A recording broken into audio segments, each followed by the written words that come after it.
Sabe, por trás de rádios, redes elétricas e um monte de aparelhos que a gente usa todo dia, existe um trio de componentes trabalhando juntos de um jeito fascinante. São os circuitos RLC. E hoje a gente vai descobrir a mágica que faz eles funcionarem. Para começar, vamos pensar numa coisa. Como é que um rádio consegue achar uma única estação no meio de tantas ondas voando pelo ar? A resposta para isso está na interação super engenhosa de três pecinhas elétricas. E pode ficar tranquilo que até o final esse mistério vai estar resolvido. Bom, esse aqui é o nosso roteiro. A gente vai começar indo um pouco além do básico, depois vamos conhecer cada um dos componentes, ver como eles agem juntos, explorar os comportamentos mais interessantes que eles criam e, no final, entender por que eles são tão importantes no nosso mundo. Ok, então, vamos mergulhar de cabeça. Para a gente entender de verdade os circuitos RLC, a gente precisa dar um passo além daquela eletrônica mais básica, sabe? Aquela que foca só em resistores e na lei de Ohm. E como essa citação aí diz, dominar os circuitos RLC é tipo um rito de passagem para um conhecimento mais profundo. Muita gente acha que a eletrônica é só sobre resistência, mas a verdade é que o negócio é muito mais dinâmico, muito mais interessante. E aqui está o pulo do gato. Indutância e capacitância não são só componentes que a gente escolhe colocar num circuito. Não, elas são propriedades que existem em todo lugar. Até um fiozinho de cobre ou uma trilha numa placa de circuito tem esses efeitos, que às vezes são chamados de parasitas, e eles mudam todo o comportamento do circuito. Agora sim, vamos conhecer oficialmente os três protagonistas da nossa história: o resistor, o capacitor e o indutor, o famoso trio R, L e C. O resistor, o R, é o mais famoso da turma. A função dele é bem direta: limitar a passagem da corrente elétrica. É como se ele fosse um obstáculo no caminho que converte a energia elétrica em calor, ajudando a controlar o fluxo todo. E esse aí é o símbolo universal dele, uma linha em zigue-zague simples, mas super poderosa. Em seguida, vem o capacitor, o C. Pensa nele como uma bateria minúscula que carrega e descarrega numa velocidade incrível. Ele guarda energia num campo elétrico e é fundamental para suavizar picos de tensão e filtrar sinais. O símbolo dele já entrega como ele funciona. São duas placas condutoras com um espacinho no meio. E para fechar o trio, o indutor, o L, ele também armazena energia, só que num campo magnético. E a grande característica dele é que ele não gosta de mudança na corrente. Se a corrente tentar aumentar ou diminuir de repente, o indutor entra em ação para tentar manter tudo estável.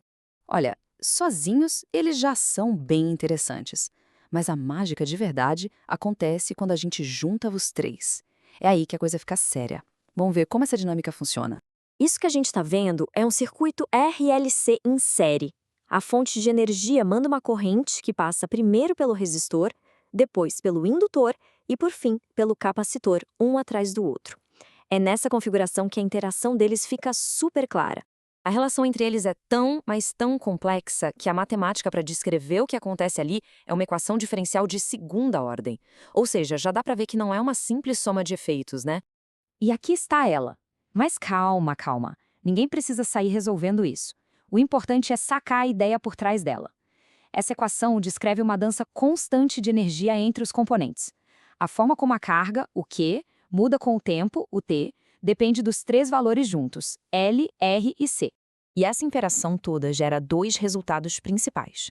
O primeiro é a impedância, que é tipo a resistência total do circuito, juntando o efeito de todo mundo. E o segundo é a defasagem, que é quando a tensão e a corrente perdem o ritmo e ficam meio fora de sincronia. E essa dinâmica toda leva a dois comportamentos que são a base de um monte de tecnologias que a gente usa: o amortecimento e a ressonância. A oscilação amortecida é fácil de imaginar. Pensa no som de uma corda de violão. Ela é tocada, vibra forte e aos poucos vai silenciando, certo? É a mesma coisa. A energia fica pulando do campo magnético do indutor para o campo elétrico do capacitor e de volta. Só que, a cada pulo, o resistor rouba um pouquinho dessa energia e transforma em calor, fazendo a oscilação diminuir até parar. E esse gráfico aqui é a imagem perfeita disso. Olha só, a carga no capacitor sobe e desce, mas cada pico é um pouco menor que o anterior. Essa curva que parece abraçar os picos é um decaimento exponencial, que é exatamente a energia indo embora por causa do resistor. Agora, a ressonância. Esse aqui é o fenômeno que responde à nossa pergunta lá do começo. Todo circuito RLC tem uma frequência que ele adora. uma frequência natural.